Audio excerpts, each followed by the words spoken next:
గతంలో 5 సార్లు గెలిచి 2 సార్లు మంత్రిగా చేసి ఒంగోలుని ఎక్కడదో వెనక్కి కలకత్తా చూస్తే మెట్రోపాలిటన్ సిటీలో ఉంది, ఒంగోలు చూస్తే ఒక 5-6 సంవత్సరాల క్రితమే కార్పొరేషన్ హోదా పొందింది. నేను ఎందుకు చెప్తున్నానంటే కాకిలా కలకాలం బతికే కంటే హంసలా ఒక రోజు బతకమంటారు. అందరికీ నమస్కారం. మాజీ ఏఎంసీ చైర్మన్ సింగరాజు రాంబాబు ఒంగోలు నగరంలో సంచలన ఆరోపణలు చేశారు. ఒంగోలులోని ఎన్టీఆర్ కళాక్షేత్రంలో జరిగినటువంటి ఓ కార్యక్రమంలో పాల్గొన్న ఆయన కాకిలా కలకాలం బతికే కంటే ఒక్కరోజు హంసలా బతకటం మేలని ఆయన చెప్పడంతో అక్కడ ఉన్నటువంటి నాయకులందరూ కూడా ఆలోచనలో పడ్డారు. అయితే ఈ ఆరోపణలు కూడా బాలినేని శ్రీనివాసరెడ్డి, మాజీ మంత్రి బాలినేని శ్రీనివాసరెడ్డిని ఉద్దేశించి మాట్లాడారని కూడా అందరూ తేరుకొని చర్చించుకున్నారని కూడా మనం తెలియజేసుకోవచ్చు. మరి ఒంగోలు చూస్తే మీ అందరికీ తెలుసు, దానికి కారణం గతంలో 5 సార్లు గెలిచి 2 సార్లు మంత్రిగా చేసి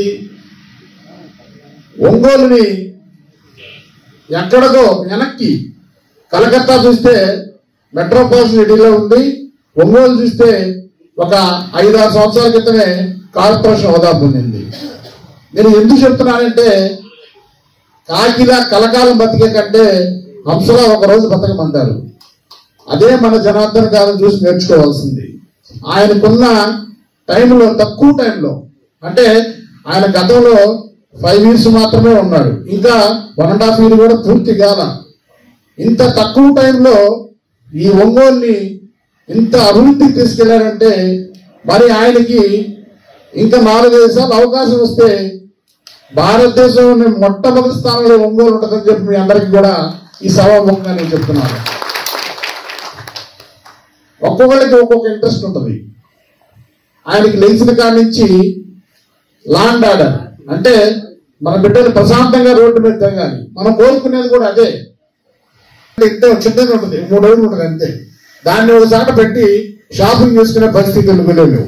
ఈ రోజు చూడండి, ఇంకా మీరు 2-3 సంవత్సరాలు చూస్తే ఇది ఒంగోలు అద్భుతంగా తయారు చేసే విజన్ ఉంది మన నాయకుడు జనార్దన్ గారికి. అదే కాకుండా ఈ ఎలక్షన్ ముందు మీరు చూశారు లాండ్ ఆర్డర్ ఏ విధంగా ఉందో.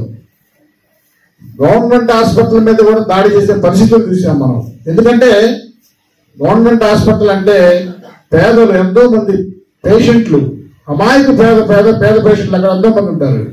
అలాంటిది కూడా దృష్టిలో పెట్టుకోకుండా దాడి చేసి కంట్రోల్ తప్పిన ఒంగోలుని మీ అందరూ చూశారు.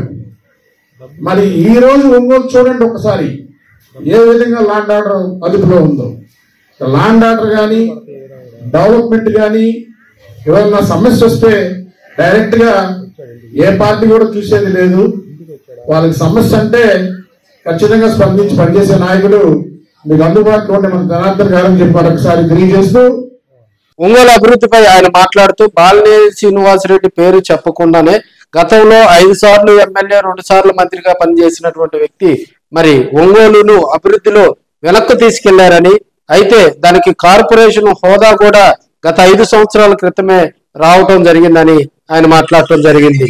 ఒంగోలులో గతంలో బాలినేని వర్సెస్ దామచర్ల, గతంలో కూడా ఒంగోలు రిమ్స్ లో మరి సమతా నగర్ గొడవకు సంబంధించి కూడా జరిగినటువంటి ఉదంతాన్ని ఉదహరిస్తూ కూడా ఆయన మాట్లాడటం ఒంగోలు రాజకీయాల్లో చర్చ నడిచిందని కూడా తెలియజేసుకోవచ్చు. ఎప్పుడు సైలెంట్ గా ఉండేటువంటి సింగరాజు రాంబాబు సడన్ గా మాజీ మంత్రి బాలినేని శ్రీనివాసరెడ్డిపై నిండు సభలో విమర్శలు చేయటం వెనక ఆంతర్యం అర్థం కాలేదని ఒంగోలు నియోజకవర్గంలో చర్చ నడుస్తా ఉంది.